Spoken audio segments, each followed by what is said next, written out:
Assalamualaikum warahmatullahi wabarakatuh. Jadi di sini saya akan mempresentasikan manajemen keuangan internasional, mata kuliah manajemen keuangan oleh Uyunul Husnia dengan NIM 40119.001. Dalam konsep perekonomian internasional, adanya kegiatan perdagangan internasional membuat setiap negara harus mempunyai spesialisasi dalam produksi barang atau jasa yang efisien sehingga mampu diperoleh hasil yang maksimal ketika dilakukannya perdagangan internasional. Melihat transaksi dan kegiatan ekonomi yang begitu kompleks di atas, maka sangat penting bagi kita untuk mengetahui seputar neraca pembayaran internasional, bursa valuta asing, manajemen risiko nilai tukar valuta asing, manajemen kas internasional, arbitrase internasional, dan paritas suku bunga. Neraca pembayaran internasional, biasa juga disebut dengan balance of payment, adalah suatu catatan sistematis tentang seluruh transaksi ekonomi antar penduduk suatu negara dengan negara lainnya pada periode waktu tertentu. Biasanya periodenya dalam 1 tahun. Nah, pengertian penduduk di sini itu meliputi orang perorangan, badan hukum, dan juga pemerintah. Aplikasi dan interpretasi Balance of Payment atau BOP. Nah, yang pertama, BOP itu mencakup barang atau jasa akhir atau intermediate, bukan merupakan indikator langsung kesejahteraan ekonomi. Yang kedua, ketidakseimbangan dalam BOP mencerminkan surplus dan defisit, bukan untung dan rugi, karena ukuran BOP mencatat arus masuk dan keluar barang, jasa, dan kapital untuk satu negara. Penyusunan BOP. Nah, penyusunan BOP sendiri itu terdiri dari pencatatan pos kredit, tandanya plus. Nah, pada BOP suatu negara berkaitan dengan transaksi ekspor barang dan jasa, penurunan aset dan klaim asing, serta kenaikan hutang pada luar negeri. Sedangkan pencatatan pos debit tandanya minus pada BOP suatu negara berkaitan dengan transaksi impor barang dan jasa, kenaikan aset dan klaim pada asing, serta penurunan hutang pada luar negeri. Dua bagian utama dalam BOP. Nah, yang pertama itu ada rekening transaksi berjalan atau biasa disebut current account. Nah, current account sendiri itu terdiri dari neraca perdagangan atau balance of trade dan neraca jasa service balance. Nah, yang kedua ada rekening modal atau capital account. Nah, ini terdiri dari investasi portofolio, investasi jangka pendek, investasi asing secara langsung, dan pinjaman luar negeri pemerintah. Keseimbangan dan ketidakseimbangan neraca pembayaran BOP. Neraca pembayaran atau BOP ini yang seimbang adalah X min M plus CI min CO plus FXB sama dengan BOP. X min M ini yaitu neraca transaksi berjalan selisih antar ekspor dan impor barang dan jasa. Nah, sedangkan CI min CO ini merupakan neraca transaksi modal selisih dari capital inflows atau CI dan capital outflows. Sedangkan FXB itu cadangan devisa negara. Balance of payment atau BOP ini bisa kita seimbangkan dengan dua cara. Yang pertama, sistem kurs tetap. Nah, sistem kurs tetap ini ditandai dengan nilai kurs yang konstan atau berfluktuasi sangat sempit. Tugas dan tanggung jawab pemerintah menjaga agar balance of payment sama dengan nol dengan cara intervensi dalam pasar valuta asing dengan cadangan devisa yang dimiliki. Nah, cara yang kedua ini sistem kurs mengambang bebas, atau biasa disebut juga clean atau freely floating rates. Nah, dalam hal ini pemerintah itu nggak usah ikut campur dalam valuta asing atau falas, karena kurs suatu mata uang ditentukan oleh mekanisme pasar, yaitu permintaan dan penawaran. Pembahasan yang selanjutnya yaitu bursa valuta asing. Bursa valuta asing ini merupakan pasar terjadinya transaksi falas yang dilakukan baik antar negara maupun dalam suatu negara. Bursa falas ini bisa dilakukan oleh perusahaan maupun perorangan. Nah, dalam melakukan transaksi ini digunakan kurs atau nilai tukar atau bisa juga disebut foreign exchange rate, yaitu harga dari suatu mata uang dalam ukuran mata uang lain. Nah, Kurs ini bisa berubah-ubah sesuai dengan kondisi dari waktu ke waktu yang disebabkan oleh berbagai faktor. Misalnya ada faktor ekonomi, faktor politik, juga faktor keamanan. Tujuan melakukan transaksi valuta asing itu ada yang pertama untuk transaksi pembayaran, untuk mempertahankan daya beli, untuk pengiriman uang ke luar negeri, untuk mencari keuntungan, pemagaran resiko, dan kemudian berbelanja. Sedangkan jenis transaksi di valuta asing itu pertama ada spot transaction. Nah, di spot transaction sendiri itu ada value today, ada value tomorrow, ada value spot juga. Nah, yang kedua ada forward transaction atau transaksi tunggak. Dan yang ketiga ada swap transaction atau transaksi barter. Margin trading. Margin trading adalah pembelian valuta asing secara terus-menerus pada suatu pasar, kemudian dijual kembali ke pasar lain dengan harga uang yang lebih tinggi. Nah, sistem jual beli falas ini biasanya dilakukan dengan spot. Contohnya itu di New York nilai 1 DM sebesar 0,850 US dollar, sedangkan di Paris nilai 1 DM sebesar 0,840 US dollar. Bagi pembeli DM di Paris akan menjualnya ke New York dengan memperoleh laba sebesar 0,10 US dollar sebelum dipotong biaya transaksi yaitu biaya komisi untuk dealer. Manajemen risiko nilai tukar valuta asing.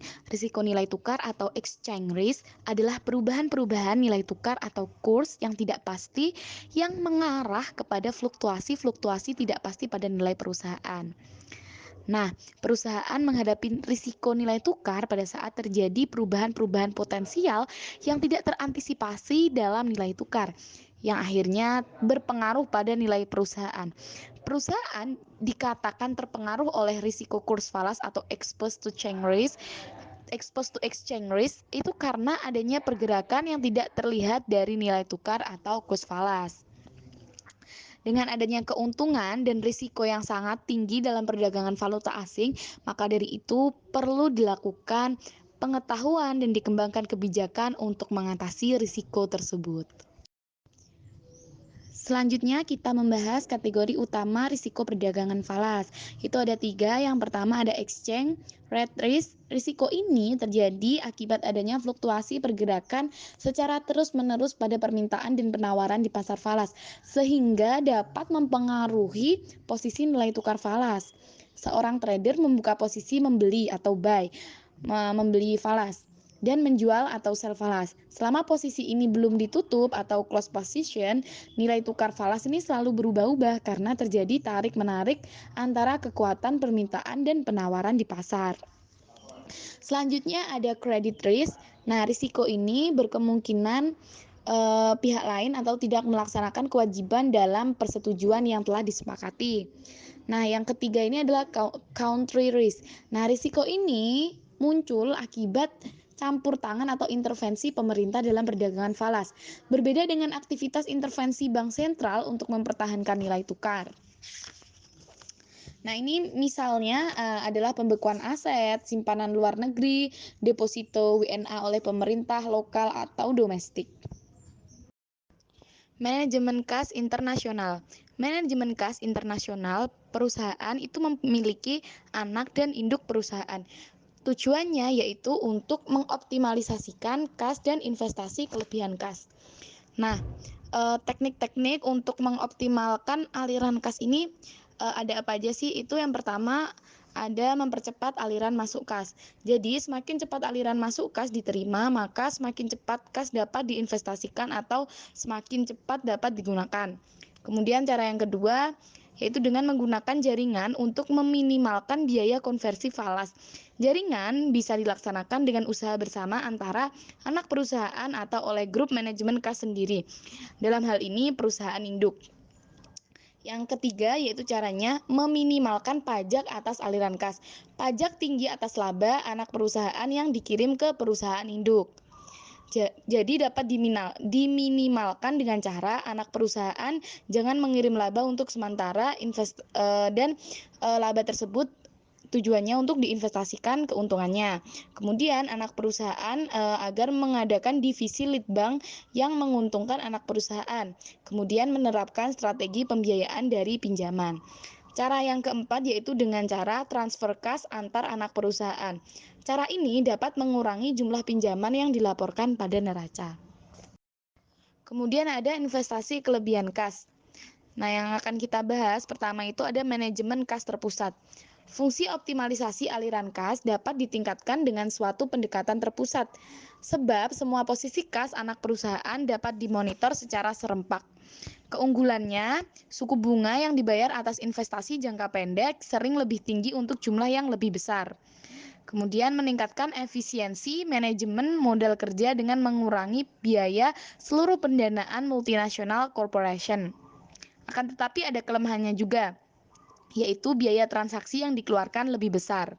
Nah, yang kedua yaitu menetapkan hasil efektif dari investasi asing. Caranya yaitu bisa dihitung dengan rumus RD sama dengan 1 plus ID tutup kurung, buka kurung lagi 1 plus ED tutup kurung min 1. Nah, RD ini adalah hasil efektif pada deposito asing, ID merupakan suku bunga deposito, ED merupakan persentase perubahan dalam nilai valuta yang menunjukkan deposito asing. Pembahasan selanjutnya yaitu penganekaragaman kas lintas valuta. Suatu multinasional corporate atau perusahaan multinasional itu nggak yakin akan terjadinya perubahan tingkat kurs setiap saat. Jadi, kebanyakan perusahaan multinasional itu lebih suka menganekaragaman kas di antara sekuritas dengan dominan mata uang yang berbeda. Cara ini dapat menghindarkan kemungkinan terkena kerugian yang besar karena depresiasi suatu mata uang tertentu. Arbitase. Arbitase merupakan tindakan membeli dan menjual barang pada waktu yang bersamaan tapi di pasar yang berbeda. Nah, arbitase ini ada banyak nih jenisnya.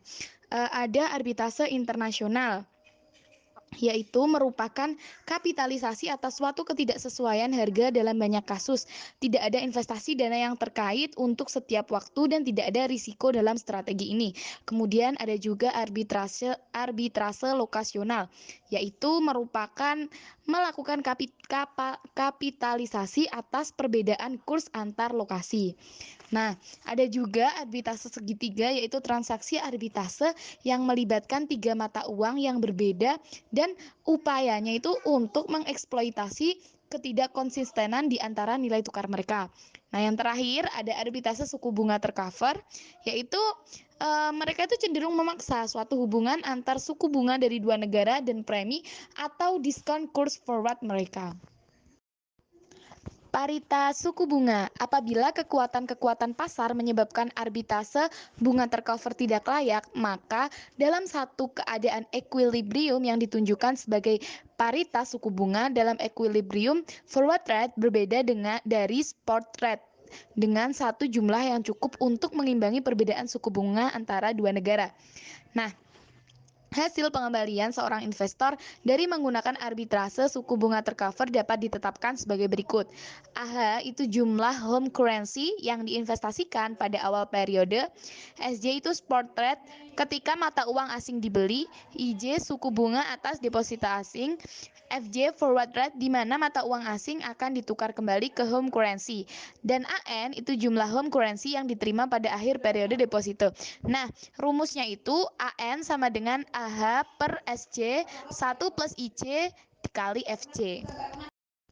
Sekian presentasi dari saya, kurang lebihnya mohon dimaafkan. Silakan jika ingin bertanya dan berdiskusi, mari kita berdiskusi bersama. Wassalamualaikum warahmatullahi wabarakatuh.